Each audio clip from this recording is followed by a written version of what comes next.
Comment est-ce qu'on se sent pendant une séance d'hypnose? Ah, bonne question. Pendant une séance d'hypnose, alors je vais parler de mon expérience et de mes consultants, les gens sont vraiment détendus, sont dans un autre monde et généralement ont beaucoup de mal à revenir dans le monde réel du maintenant. Plus d'une fois, j'ai eu à bien insister pour que mes consultants reviennent et quand je leur demande comment ils se sentent à la sortie de cette hypnose, comment ils sont, voilà, comment ils ont vécu cette expérience-là, je pense pouvoir dire que 100% de mes consultants ont pu me dire j'étais bien, je n'avais pas envie de revenir. Ouais, c'est un grand lieu commun, ça. Ouais.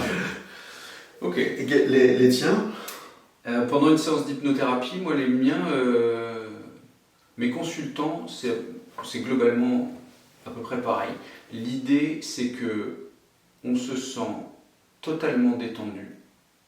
C'est-à-dire que le corps arrête de bouger et n'a pas forcément envie de bouger. Alors ça peut varier, chez certaines personnes, il y en a qui sont un peu plus dynamiques. Mais dans la plupart du temps, c'est ça. Les gens nous disent à la fin de la transe hypnotique qu'ils n'ont pas eu envie de bouger. Et par contre, l'esprit, lui, il est à 200 à l'heure. Et ils sont complètement conscients de mon côté. Des fois, je leur propose d'aller plus profondément, d'aller jusque des fois des amnésies s'ils en ont besoin ou des choses comme ça, à leur demande. Donc là, ils auront tendance à avoir des choses un peu plus psychédéliques ou des choses comme ça, mais ça reste toujours très agréable.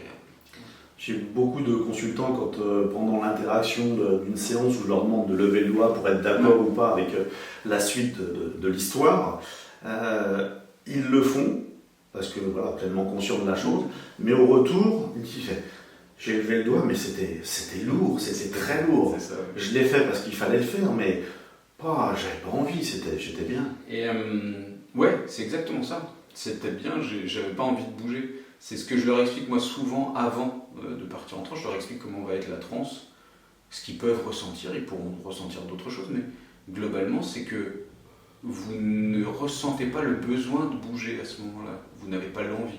Si vraiment vous avez le nez qui vous gratte, alors à ce moment-là, oui, vous arriverez à vous gratter le nez, mais tant que vous n'avez pas le nez qui vous gratte, il n'y a pas de raison de bouger la main.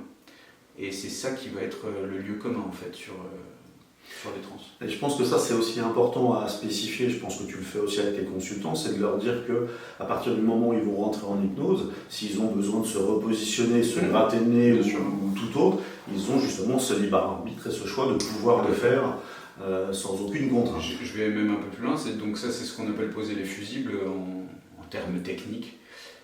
Avant chaque rentrée en transe, pour la première fois pour un nouveau consultant, je vais avoir tendance à lui expliquer qu'il peut effectivement bouger, qu'il a le droit de tousser, qu'il a le droit d'ouvrir les yeux, de me parler, de se repositionner dans le fauteuil, et même de se lever et partir en courant s'il en ressent le besoin.